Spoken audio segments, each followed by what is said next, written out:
तो झारखंड के उद्योग में हम पहले देखेंगे TISCO Tata iron and steel company की स्थापना किसके द्वारा की गई थी। तो इसका राइट आंसर होगा दोराबजी टाटा। तो दोस्तों इसे हम ट्रिक के द्वारा कैसे याद कर सकते हैं दोराबजी टाटा। तो अब ऐसा मान लीजिए कि उस टाइम बहुत ज़्यादा बेरोजगारी चल रही थी और कुछ लोग बोले थे हमें रोज़गार दो रोज़गार दो रोज़गार दो दो दो रोज़गार दो। तो देखिए दोराबजी के आगे दो लगा हुआ है, दोराबजी के आगे में दो लगा हुआ है तो रोज़गार दो। तो क्या किया दोराबजी टाटा ने उन्हें रोज़गार दे दिया। कैसे? उन्होंने टिस्को की स्थापना कर दी और उन्हें रोज़गार दे दिया। तो ये था पहला ट्रिक। अब अगला देख लेते हैं टिस्को जो है Tata iron and steel company की स्थापना किस वर्ष की गई थी। तो ये किया गया था 1907 ईस्वी में। तो दोराबजी टाटा ने जो सब लोग बोल रहे थे दो दो रोज़गार दो रोज़गार दो, तो दोराबजी टाटा ने उन्हें रोज़गार दे दिया। उसके बाद उन्होंने क्या किया, दोराबजी टाटा ने बोला कि हम अब साथ साथ काम करेंगे, यानी कि दोराबजी टाटा और जितने भी मजदूर हैं वो टाटा स्टील में साथ साथ काम करेंगे। तो देखिए यहाँ पर 7 लिखा हुआ है, 1907 के अंत में 7 लिखा हुआ है, तो साथ साथ हम काम करेंगे। इसे इस ट्रिक के द्वारा हम आसानी से याद कर सकते हैं। 1907 में टाटा स्टील कंपनी की स्थापना की गई थी, यानी कि टिस्को की स्थापना हुई थी। अगला है टिस्को यानी कि Tata iron and steel company किस वर्ष उत्पादन प्रारंभ हुआ। तो इसका जो उत्पादन प्रारंभ हुआ था 1911 ईस्वी में हुआ था। तो दोस्तों ये दोराबजी टाटा जो थे, जो 1907 में इन्होंने टिस्को की स्थापना की थी। तो इन्होंने बोला कि हम एक एक चीज़, एक एक इंसान को और एक एक चीज़ का उत्पादन करेंगे।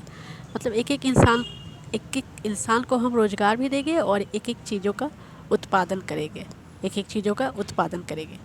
तो देखिए यहाँ पे लास्ट में एक एक है, मतलब एक एक चीज़ों का उत्पादन करेंगे, एक एक सामान बनाएंगे और उत्पादन करेंगे और एक एक लोगों को आगे बढ़ाएंगे। तो इस प्रकार हमने इसे ट्रिक के द्वारा याद कर लिया। अगला है टाटा स्टील का वास्तविक संस्थापक किसे माना जाता है। तो जो वास्तविक संस्थापक होता है वो शेर की तरह होता है। यहाँ हम एक ट्रिक लगाएंगे, जो वास्तविक संस्थापक होता है वो शेर की तरह होता है। तो देखिए जमशेदजी नौशेरवान जी टाटा इसका राइट आंसर है। और यहाँ पर मैंने ट्रिक लगाई है शेर, यहाँ से मैंने शेर निकाला है। तो जमशेदजी नौशेरवान जी टाटा इसके वास्तविक संस्थापक थे। अगला ये है कि टाटा स्टील झारखंड राज्य के किस जिले में अवस्थित है। तो ये पूर्वी सिंहभूम में है, जमशेदपुर में स्थित है। तो टाटा स्टील जो पूर्वी सिंहभूम, इसे हम ट्रिक से कैसे याद करेंगे। पूर्व मतलब क्या होता है, पूर्व यानी पुराना, बहुत पूर्व की बात है जैसे हम करते हैं। तो पूर्व काल हुआ, पूर्व ये टाइम हुआ, तो उसी प्रकार पूर्वी से हम पुराना। तो सबसे पुराना जो टाटा स्टील था झारखंड में, सबसे पहला स्टील कारखाना जो था वो पूर्वी सिंहभूम में खुला था। झारखंड का सबसे पहला संयंत्र, और कह सकते हैं कि भारत का भी पहला संयंत्र जो था, स्टील संयंत्र जो था वो पूर्वी सिंहभूम में ही खुला था। तो इस प्रकार हम इसे याद रख सकते हैं ट्रिक के माध्यम से। अगला है टाटा स्टील निम्नलिखित में से किस नदी के तट पर है। तो ये जो है स्वर्णरेखा नदी पर है। तो टाटा स्टील इतना बड़ा संयंत्र, इतना बड़ा कारखाना है कि वहाँ पर बहुत ज़्यादा उत्पादन होता है और वहाँ पर बहुत ज़्यादा पैसा होता है, मजदूरों को बहुत ज़्यादा पैसा मिलता है, जिससे वो स्वर्ण की तरह उनके पास पैसा है, मतलब गोल्ड ही गोल्ड है उन लोगों के पास। इस प्रकार हम इसे ट्रिक के द्वारा याद कर सकते हैं, स्वर्णरेखा नदी।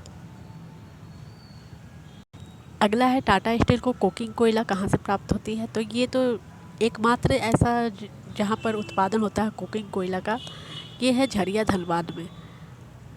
झरिया धनबाद में कोकिंग कोयला की प्राप्ति होती है और यहीं से टाटा स्टील को भी कोकिंग कोयला की प्राप्ति होती है अपनी फैक्ट्री के लिए। अगला है टाटा स्टील को मैग्नीज एवं क्रोमाइट की प्राप्ति किस स्थान से होती है। तो ये चायबासा से होती है। तो इसका एक ट्रिक है कि जैसे हम चाय पीते हैं, देखिए चायबासा से मैंने चाय निकाला, तो चाय हम पीते हैं तो ये पीते हैं मग में, तो मैग से हमने मैग्नीज से हमने मग निकाला, तो मग और चाय को दोनों को रिलेट करके मैग्नीज चायबासा से प्राप्त होती है, मैग्नीज और क्रोमाइट। अगला है टाटा स्टील को चूना पत्थर की प्राप्ति किस स्थान से होती है। तो ये होती है सुंदर नगर उड़ीसा से। तो देखिए इसका एक ट्रिक है मेरे पास कि हम कोई भी सुंदर चीज़ देखते हैं तो उसे हम खरीद लेते हैं, कोई भी सुंदर चीज़ देखते हैं उसे हम खरीद लेते हैं। वो जो सुंदर चीज़ बेचने वाला इंसान होता है वो सुंदर चीज़ बेच के उड़ जाता है और हमें बाद में पता चलता है कि उसने हमें चूना लगा दिया है। तो देखिए यहाँ पर चूना लिखा हुआ है, चूना पत्थर। चूना लगा दिया।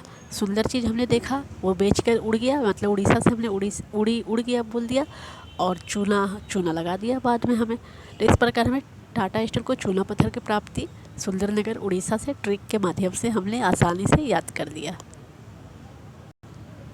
इसी प्रकार हमने देखे कि टाटा स्टील को डोलोमाइट की प्राप्ति किस स्थान से होती है, तो ये होती है सुंदरनगर से, तो उड़ीसा से ही होती है। तो हम कोई भी सुंदर चीज़ को देखते हैं तो हमें इसको खरीदने की लालसा होती है, तो हमारा मन क्या होता है, डोलने लगता है, हमारा मन डोलने लगता है। यहाँ हमने डोलोमाइट से डोलने का रिलेट किया है, तो डोलने लगा, कोई भी सुंदर चीज़ देखा हमारा मन डोलने लगा, तो डोलोमाइट की प्राप्ति सुंदरनगर से होती है। इसे हमने ट्रिक के माध्यम से याद कर लिया।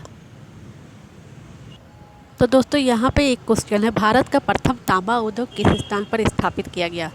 तो ये भारत का प्रथम जो संयंत्र था, उद्योग था तांबा का, वो घाटशिला में स्थापित किया गया, झारखंड के घाटशिला में। तो इसे हम ट्रिक के द्वारा कैसे याद रख सकते हैं, तो देखिए दोस्तों, हम कोई भी पूजा पाठ करते हैं तो वहाँ पर हमें तांबा का बर्तन हम यूज करते हैं, तांबा या कांसा का बर्तन यूज करते हैं हम वहाँ पे, और हम घाट पे जाते हैं, नदी पे जाते हैं पूजा करने के लिए। इस प्रकार हम इसे ट्रिक के द्वारा आसानी से याद कर सकते हैं, तांबा उद्योग घाटशिला। तो दोस्तों ये थे टिस्को यानी कि टाटा से संबंधित कुछ महत्वपूर्ण प्रश्न, और ये भी सारे ट्रिक के द्वारा मैंने इसका बनाया है वीडियो। तो अगर आपको वीडियो पसंद आया तो मेरे चैनल को सब्सक्राइब करके लाइक करें, शेयर करें। धन्यवाद।